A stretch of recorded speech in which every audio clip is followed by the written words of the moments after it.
Hi, I'm Laurel. I'm an Enneagram teacher and integration coach. I just certified as a 200-hour yoga instructor. I've been married for 32 years to Simon. We have 3 adult children, one of whom is married with 3 kids and lives locally. The youngest is married and living abroad, and the oldest lives close by. We homeschooled our kids while living in a converted schoolhouse. This made for some good conversation fill-ins. I've been working with the Enneagram for almost 10 years, and this podcast has been a dream of mine for the last few. When Katrina came into my life, everything aligned to get us started. And I'm Katrina. Laurel first introduced the Enneagram to me about a year ago when my hormones destabilized what my type 8 strength had held together for years. This was the most terrifying loss of control I had ever experienced. The Enneagram became a diagnostic mirror. It showed me the coping strategies that once protected me were now exhausting me. As a type 8, my instinct is to move fast and to be the strong one. This season is teaching me that strength isn't about intensity, it's steadiness. The Enneagram, when used well, exposes the strategies we built to survive and shows us how to grow beyond them. If you are ready to stop white-knuckling your way through life, subscribe and let's do this work together. Welcome to our very first episode of Feel Known and Be Known in Enneagram Conversation podcast. I'm Laurel. And I'm Katrina. This podcast is all about the Enneagram. So grab a drink, maybe a pen and paper. We're going to dive into what is the Enneagram, what it's good for, and we'll hear from people who use it in their everyday lives. So Laurel, how did you come to know the Enneagram and what's your story with it? Well, I learned about the Enneagram about 9 or 10 years ago when I was going through a rough time in my life and was seeing a couple of counselors and a spiritual director. And both of them said, there's this thing that's called the Enneagram that you might be interested in. I'd never heard of it. So many people who first encountered it, had no understanding of what it was. So I looked it up, discovered I'm a type 9, and started to discover all these layers about myself that just started to make sense.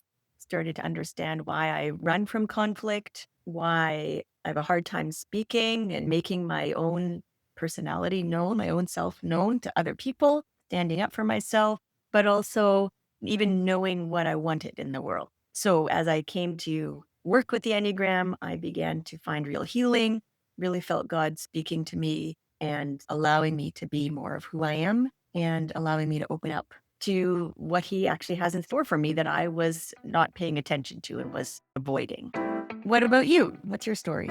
Well, interestingly enough, I'm trying to remember how I actually got introduced to the Enneagram. It was through you because I didn't know what it was for. Anyhow, you gave me some books. I know the first book was Roll Back to You. Yep. You've led a study in your home. Yep. That I've been learning a lot about. And I somehow just did a deep dive into that. Oh, and you invited my husband and I to a workshop. Yeah. And we both said, oh, this hurts. It's too real. It's too accurate. And maybe that's when I really reached on to this idea that it actually gives me helpful advice, like a guide. Yep. And I don't like the term map because I don't like to read maps. Okay. Using it to be my brain is no. But when I think about a guide, someone leading us through and saying, oh, maybe try this. And that's how I see the Enneagram. And yeah, my husband saw it too. And we're different types. And it even helped explain why we see things differently, why we parent differently, why we give each other advice that doesn't help the other person. And it makes sense. It was too true that I could not ignore it. So, and I've been off. I am on mat leave right now. I've been off for some time with my own journey. And so it just made a lot of sense for me to focus on this. And I've been doing more and more reading, listening to podcasts and talking with you. And it's been honestly revolutionary so far. And I love that you're saying that about how it's changed different relationships, because that was also for me, right? Once I started really working on myself, I could see it expanding into the relationships around me, my husband, my kids, my sisters and parents. It really started making a difference. And I love geeking out and talking with anybody about it. So I need to. yes. Yeah. So what is it? Yeah. It's a silly word. What is the Enneagram? What is it? Well, okay. So Ennea means 9 and gram means figure or drawing. You may have seen the symbol. There's a symbol that goes with it that's a circle with the numbers 1 to 9 around the circle, and then different lines with many with arrows in them inside the circle. And that's all it means. It's just that it's 9-pointed figure with 9 parts to it. Okay. And it's How does it work? How does this information change us? yeah. So it's funny that you say you don't like them because I consider the Enneagram to be a map of the inner world. And I've heard you say that before. Yeah. So we've got a map with a guide into our inner world, a system. So it's a system that looks at the patterns of behavior that we exhibit, and it gets underneath the surface to expose what actually motivates those behaviors. Our behaviors that we seem to have externally don't come from nowhere. They are from somewhere. We often get stuck in the same conversations, the same arguments, and we don't always know why, right? And so the Enneagram helps us to see why. And then we can start making changes. We can start understanding what we're doing, and we can start doing something different. So there are, like I said, there are 9 numbers that go around the circle, and that each number is an archetype of a different type of person. So the Enneagram teaches that there are 9 types of people in the world, and each of those types has certain characteristics and certain motivations that make them tick. And there are all kinds of layers to this. It's not about, well, I'm this type 1 and that's all I am. No, it's just a really broad view picture of who we are as people. And then within that broad view, we are individuals. And so it's not something that's putting us into a box. It's just showing us an overview of what we can do to start making some changes. Right. And maybe that's why I don't like the vision of a map, because to me that seems pretty defining. Right. And I like the cliche statement, it's not about the destination, it's about the journey. Right. And so I see the Enneagram as a guide on this journey. Yep. That makes a lot of sense. And can you tell us about the 9 types and what do sure. they mean? So I understand the first one is called the perfectionist. What in the world does that mean? Okay. So the type 1 is often called the perfectionist or the reformer. They really do focus on how to make things perfect. They automatically see what is not perfect. They see when something is not right. And they can use then the energy that they have in regards to that gets them moving to really create reform in the world. They improve systems, they improve people, they improve themselves. Most of all, they just really want life to be beautiful and perfect. So they have to learn what that means, what perfection means. Because if you're improving people, it's one thing to work on improving yourself. Although even then, there's this harsh inner critic that makes them the standard of absolute perfection, meaning that they're never good enough. Then there's the idea they can get caught in the trap improving other people, which is something that they have to work through to understand, because there are great projects that need to be done in the world. And we need people to be improving and to reform for sure. I think my brother is a perfectionist. So he has a shed, he has his own business, and he knows instantly if a single tool has moved or his place. This is very concrete. He even has an outline. This is where the tool goes. He says there is a right way, there is a spot for everything. And I can say, okay, I realize that that's very important to him. You have a lot of value to bring, and some things you cannot put in a box, some things you cannot. Okay. What about type 2, the giver? Sure. The giver, or sometimes called the helper, they really feel that in order to bring value into the world, they are going to help people or give to people. So they're giving service, or they're giving love, they're giving baked goods. They're really good at seeing and identifying the needs that somebody else has. It's their gift. They can understand if a person needs compassion, they understand if a person needs physical help, whatever it might be, and then they're able to give it. They really do. Yeah, they're really good at this. For them can be that they give in order to receive, in order to get back. Which is funny because they also have a hard time receiving. If you try to give this person help, or they keep asking, oh, but how are you? How are you? When you know they're going through the worst time in their lives, they somehow cannot talk about it. They have a hard time talking about it. They have a hard time even identifying what their own needs are. So they may feel that they're going through a hard time, but they don't see it as something that needs to be talked about, or they will just quickly turn around and say, well, how about you? What are you doing? How are you doing? It's very difficult in a That's when they get their healing from helping you. Because they need love. We all need love. Right. And in their mind, if they need love, they're going to give to you, and then you are going to reciprocate and give them. So their way of getting love is by giving.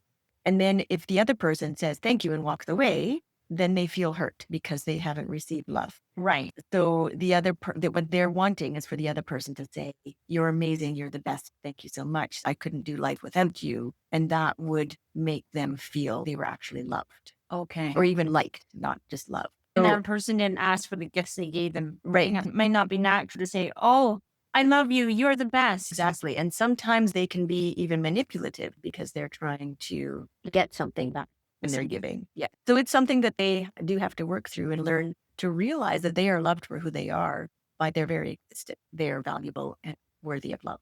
Right. Okay. And number 3, is it the called performer or the achiever? Does it matter what they're called? Both of those are characteristics. And so each of these names that have been applied to the types are stereotypical characteristics of that person. They don't.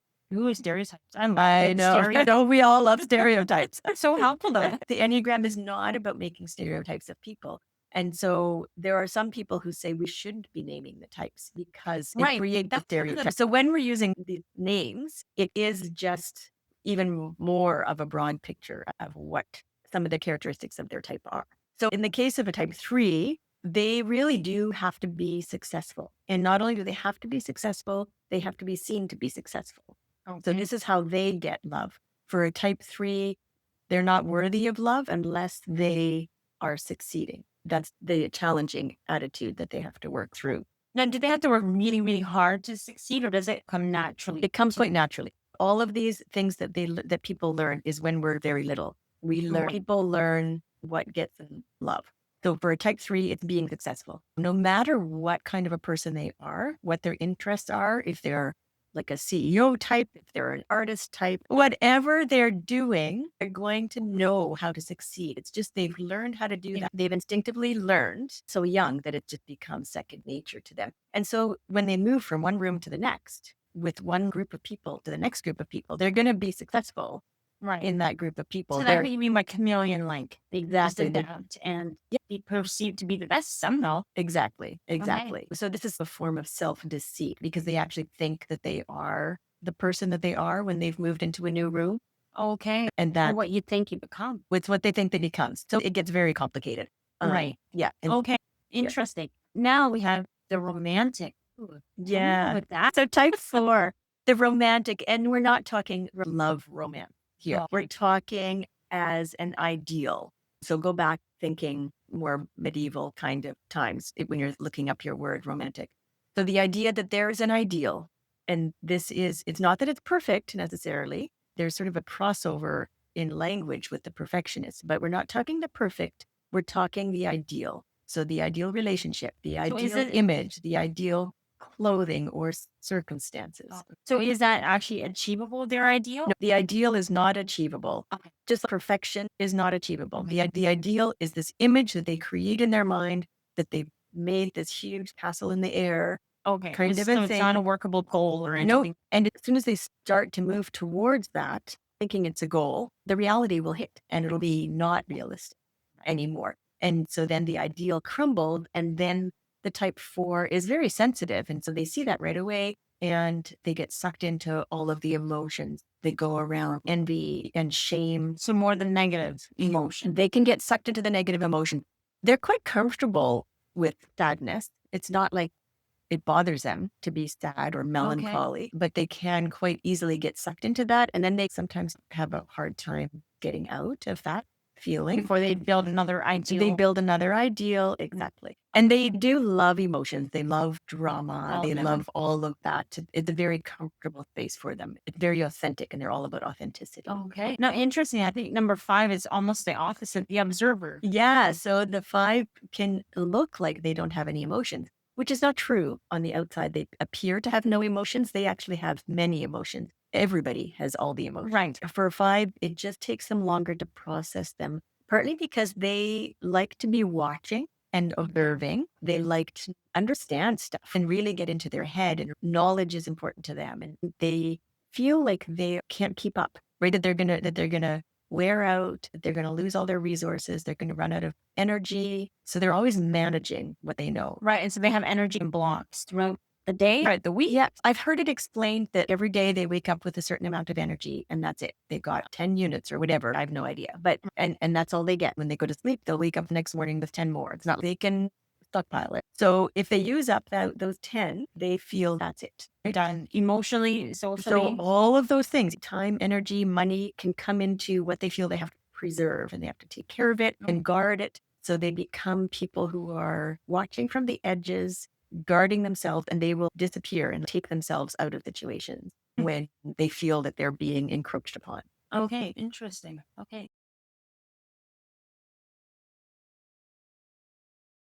Like this is the loyal guardian or the skeptic me. Yeah, type 6, the loyal skeptic or guardian, the skeptic part refers to their lack of trust, right? So they feel that the world is not a safe place and the world can't be trusted. And so they're very skeptical about what's happening, and they're asking questions all the time. And are people really safe? Is this organization safe? Is this system safe? Have you thought of this?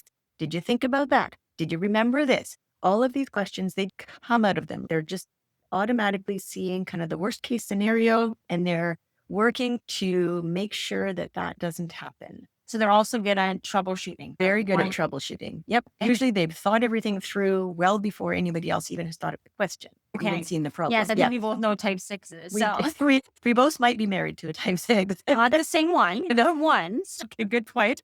The loyal guardian part is that when the 6 has you in their circle, you are in their circle, and they're going to look out for you, and they're going to really do everything they can to make sure that you are okay. A little more broadly, they want everybody to be okay and to be in a good place. And so they've got a lot of weight on their shoulders about making sure that everybody is okay, and that they take they just automatically assume the responsibility for it being their problem. For example, yesterday I mentioned I was bored, and immediately my husband felt, he told me later that this is what he felt, that it was his fault that I was bored. He just took that responsibility. I wasn't saying that you had to fix it. I Right. was just saying I'm kind of bored. Right. And if it was a challenge for him to sort of go, oh, I don't have to do anything about that. I can sit I with can be that. here. Yeah. Yeah. Right. Okay. Interesting. Yeah. So then next to the loyal skeptic, we have the enthusiast. Yeah. Is that the complete opposite, or how does Well, that work? so the enthusiast is somebody who is a party. Life has fun. Life is full of adventure. There's always something fun to do. They're very lighthearted people. They will look for fun in order to avoid being trapped or being in pain of some kind. In many ways, they look opposite to the 4, whereas the 4 is comfortable with sad emotions. The 7 just doesn't want anything to do with the sad they don't emotion. have time for sad emotions. No, They're and they're busy building their next big dream. Because I think my mom yeah. is a type 7. So she has these enormous, grand ideas. And as soon as there's a little negative feedback, she's quick to ban with the next one. And has another big idea. She leaves us an emotional whiplash. Well, all of their products are in the future because there are no sad emotions in the future. So they're always moving forward, and they can learn. Of course, all of us can learn to sit with what's going on inside of us. I know many 7s actually end up being therapists, which I find fascinating. They have broad skills about being able to see patterns, and they pull people together in really interesting ways that aren't obvious, right? They've really got great ideas. They spend so much time creating the new ideas and creating the new projects that they don't realize that they're trapped in this cycle of always trying something new when they're actually trying to avoid being trapped. That's where their work comes in. Right. Yes. Okay. Next is the challenger Yeah. or the protector. And I think you should talk about this one. Well, yes, I'm the type 8, the challenger. And interestingly enough, when I first went through this, which type am I? I thought challenger. Ooh, that doesn't sound nice. That doesn't sound good. That sounds like a little girl resisting and not wanting to follow along. And that may be true, but I also see it as I always need a challenge in life. I need something to work towards. I need something to overcome. Interestingly enough, someone asked me what my stress level was. And I said, what do you mean by stress? I thought about it. What my husband would call stress, I see as a challenge. And if there is no challenge, there's conflict. There's no point. There's nothing to gain. Moving on. Right. And we're not going to put our energy there because there's nothing to overcome. So interesting. Again, we as 8 are happy when people can meet us in that conflict. So we'll talk more about later. We tend to resonate with the emotion anger. We can get angry quickly, but we get over it quickly and we move on. So interesting. And we will be talking more about each of these types. We'll be having people on as guests to interview and to share their I probably experience. should refrain from using the emotion. Nope. Absolutely. Yeah. I think it's great that you brought that. Okay. Okay, peacemaker, how about you go next? Oh, this is true. As the type 9, the peacemaker or the mediator, I do not like conflict. So it's very interesting that we have teamed up together to do this project. I really don't like conflict. Peacemakers in general don't like conflict. And we're very good at bringing people together and not letting anybody be left out. Everybody has a place at the table. Everybody is included, except the type 9 themselves tends to forget that they also are part of that table. They draw themselves back into the background to make sure everybody else is cared for, but feeling I used to feel I didn't have a voice, didn't have anything that anybody else couldn't say better. I knew that I had something I could say, but I felt like everybody else has already said it, or they've said it better than me. So what's the point? I don't need to say anything because it's already out there. Not realizing that actually my presence, the way I say things, the way I do things is important and it's necessary. People are expecting me to show up and to be there. So that was something that I've had to learn. I still don't like conflict, but I'm better at staying when it's happening. Yep, we've done pretty well. And we're recording our first episode. I think this is great. And we'll have lots of conversation, lots of topics to explore and learn about. We've covered the basics and we've mentioned that we're going to be having people in to talk with us. In case you don't know, we haven't mentioned this. Laurel is an Enneagram integration coach. So please check out her website. We'll have that link there if you want to learn more about what your type might be or how it can help you. And we will see you on the next episode of the Feel Known and Be Known podcast with Laurel and Katrina. Thank you again for listening.